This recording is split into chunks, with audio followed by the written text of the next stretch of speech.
L'eau est quelque chose qui n'a pas de forme, qui est transparente, qui n'a pas de consistance, qui épouse les contenants, qui épouse les corps. Et donc pour les photographes, c'est quelque chose de difficile à appréhender. Il faut toujours qu'elle soit dans un contexte.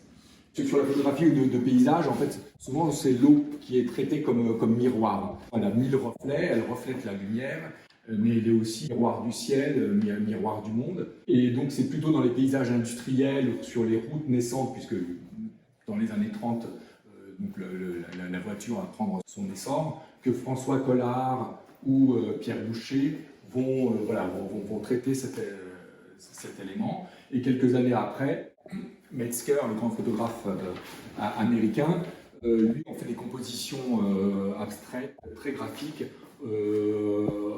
où l'eau devient là carrément noire. Autant ici, l'eau, elle est reflet du ciel, et là, c'est une eau, le reflet de la nuit, et du mystère, et de l'étrange. L'autre type de photographie, c'est avec la nature morte. Trois courants, on va dire, esthétiques. Le français Daniel Masclay, héritier et élève du baron de Meyer, d'une photographie pictorialiste, mais par sa composition, il a introduit quand même les débuts des codes beaucoup plus construits on va dire, de la nouvelle vision, avec des plans très rapprochés, et avec une composition où on reprend quand même encore l'idée du citron qu'on va retrouver dans beaucoup de photographies. Curieusement, le citron dans les collages de Florence Henry ou les photographies de nature morte de François Collard. Donc là, c'est pour la partie française. Une partie très, on va dire, expérimentale pour l'époque, Elfriede Steigmeyer, dans le courant de l'étude photographique du Bauhaus, ou de toutes ces études qui sont faites en Allemagne, où là, carrément, la photo n'est pas un espace rectangulaire classique, mais elle va découper l'objet et pour en faire vraiment un objet photographique, et avec une étude de composition assez remarquable, de rythme de carré blanc, carré noir, les bulles d'eau qui viennent rythmer l'ensemble de la composition. Et avec Willy Zielke, on a donc photographe munichois qui va officier pendant toutes les années 30 et les années 40, et qui, donc en étudiant différents champs de la photographie à l'école de Munich, là nous propose, dans le courant qu'on appelle la nouvelle objectivité allemande, donc une présence assez forte, assez radicale de la carafe et du verre, et toujours, curieusement, on retrouve cet ingrédient aussi dans la photographie française, cette paille de verre, qui rythme et qui vient casser en fait toutes les rondeurs et toute la fluidité de la composition.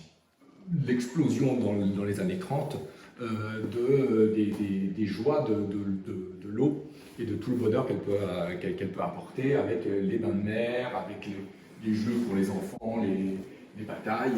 François Collard, qui présente l'eau comme source de vie. Sid Kaplan, dans les années 50, source de jeu. Pierre Jamet, la fraîcheur, hygiène, propreté, en même temps que plaisir. Et puis les corps de André Steiner, qui est un des photographes qui aura beaucoup photographié justement les plongeurs, les nageurs, lui-même grand sportif. Et puis aussi comment l'eau sur ces corps les masque et les transforme pour en faire des éléments hybrides. Là, la photographie de Jachna, qui est comme une espèce d'explosion dans le paysage, la puissance de l'eau qu'on retrouve avec cette joie de François Collard et ses enfants courant une course improbable dans l'eau qui peuvent les empêcher. Dans les années 30, le photographe Edgerton va faire des expériences pour essayer de comprendre comment l'eau se diffuse, comment elle réagit, et il va faire un certain nombre de clichés d'une grande poésie en même temps qu'une recherche scientifique, où l'eau, tout d'un coup, en l'arrêtant dans sa course, donc grâce à l'appareil photographique, lui donne une autre nature, comme un morceau de cristal ou de la glace alors qu'elle est en mouvement. Donc en fait, elle reflète les différents états de sa composition, ou un jeu assez poétique avec cette image où on a presque un cœur qui se forme en même temps qu'on voit le photographe essayer de capter les réalités scientifiques de l'eau. Avec cette image, donc Spiegelnden Tropfen, c'est-à-dire les gouttes miroirs, Peter Kittmann nous montre en fait la magie de cet élément qui, démultiplié en milliers de gouttelettes, sont autant de miroirs du monde. En fait, c'est comme les reflets dans la mer ou dans un bac, tous les reflets lumineux de l'eau. Et lui, en fait, avec ces gouttes d'eau, lui, les concrétise réellement en centaines de petits miroirs où on distingue même parfois son ombre, son autoportrait sur certains éléments. Bérénice Abbott, elle aussi dans les années 50 va se consacrer à la photographie scientifique et elle nous propose là, avec tous les jeux d'ondes qu'elle va photographier, des compositions abstraites et en même temps d'une très grande sensibilité. Là on fait un petit retour en arrière avec Raoul Ubach, photographe affilié au courant surréaliste, qui photographie sur une période relativement courte. C'est quelqu'un qui va vraiment expérimenter la photographie et faire énormément de recherches, comment essayer de tirer le maximum de ce médium.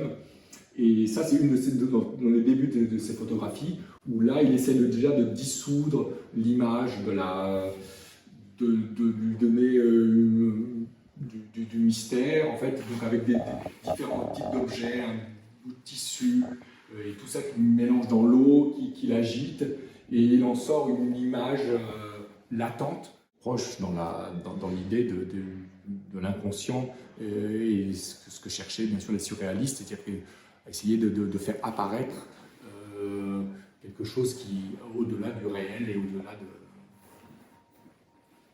de la représentation.